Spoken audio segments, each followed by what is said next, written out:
Hello everyone, my name is Abhi Bharadwaj and I've been asked to talk about one of the controversial topic within climate change and global warming, which is one of the major factor also contributing to different GHGs, greenhouse gases. So this topic is about raising the livestock and how it affects the environment and how it contributes towards global warming. You must have seen that no government organizations, no non-profit organization, no government bodies, basically talk about it. And the reason for that is huge lobbying from agriculture industry. And that is one of the factors that this topic is kind of kept under the carpet. And you wouldn't believe that raising livestock for human meat consumption all around the globe is a major factor for global warming, which leads to about 18% of the greenhouse gases. It's a significant number. 18% greenhouse gases comes from by raising all these different animals, which we later kill and use for meat. So, and how it affects, that's I'm going to talk briefly about in today's discussion. So when you look at Earth, for example, Earth is 70% water and 30% land mass. And out of that 30% land mass, we have our forests, our agriculture land, our different deserts, right? And out of that 30% land, 40% is utilized for agriculture purposes, which means that the food we eat comes from that 40% land. And out of the 40% land, you will now believe only 10% is utilized for human consumption. So where is the rest 30% goes? 30% goes to production of, again, different agriculture, but it is used for as feedstock. So basically it's used for raising our animals, feeding them. So you can imagine that only 10% land is utilized for human consumption, rest 30% is utilized um, for the animals. And how does it contributes towards global warming? So when you look at different gases, we talk a lot about carbon dioxide, and it's one of the major factor for global warming. There's no doubt about it, but it only constitutes 60% of the of the greenhouse gases, and rest 18% comes from this livestock. And what are those gases? They are nitrous oxide, for example, which is a major potent gas, which is more than 260 times more potent than carbon dioxide. And also when you look at for instance ammonia, which is another greenhouse gas, also comes from animals. So nitrous oxide is basically produced in the digestive system of animals, and ammonia, ammonia is another gas which is being added because of the livestock. So, and the third gas, when you raise too many animals, they also breathe. They breathe out carbon dioxide. That is also adding to the problem.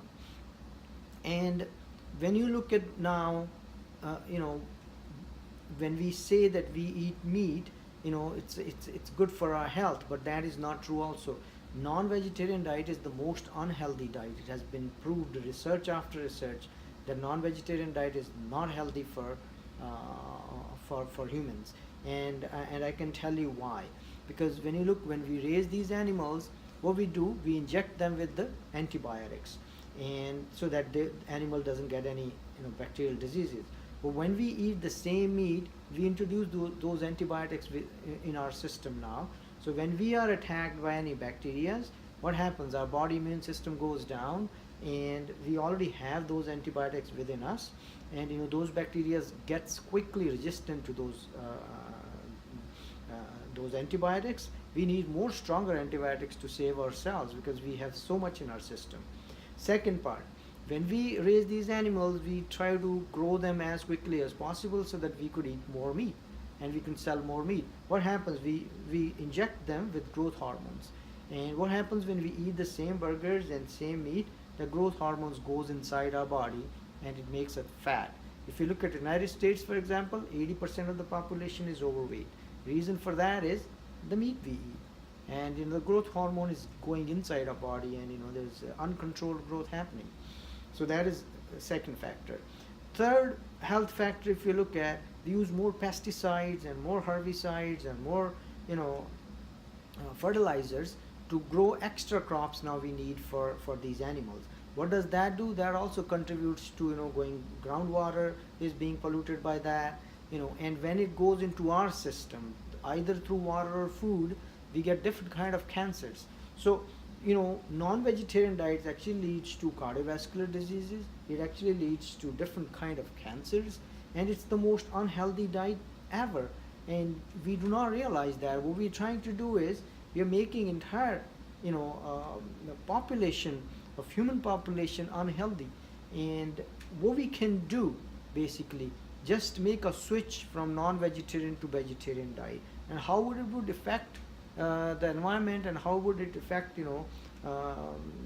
other factors. I can explain that to you quickly. So say when you look at a human population, it's 7 billion people now. So 7 billion people on this planet Earth basically, and out of them millions of people are going hungry every day and dying because they don't have food. And how that is happening? Because we are not utilizing all the land we have for human agriculture. We are utilizing it for animal consumption. 30% out of the 40% is going for animal consumption. And what does that lead to? Many humans without food. So if we do not have these extra animals, we would utilize this land to basically grow the extra crops we need, and we will be able to feed all these humans. There wouldn't be any person who would be dying of hunger on this planet. Secondly, what would happen is that we will save the planet from all these extra gases which has been pumped because of the because of raising the livestock. So the nitrous oxide we are pumping through this, the methane we are pumping through, the extra carbon dioxide we are pumping would stop. And thirdly, it will also save these animals which we go ahead and kill because we have to eat meat. So we're gonna save all these extra animals now being killed without any of their fault. So it's a win-win situation. What we need to do from our end is just make a switch towards vegetarian diet, which is the most healthy diet, and that would not only keep our population healthy, that would save these animals' life, that would save millions of people dying from hunger every year, and it will save the planet. So what we need to do that is make a commitment and bring this message to our families, to our friends, to our co-workers, and collectively to the governments that take an action. Please promote and advertise more vegetarian diet so that people could understand the benefits of vegetarian diet, and the problems non-vegetarian diet is causing to not only this planet but to our health. Thank you very much for watching.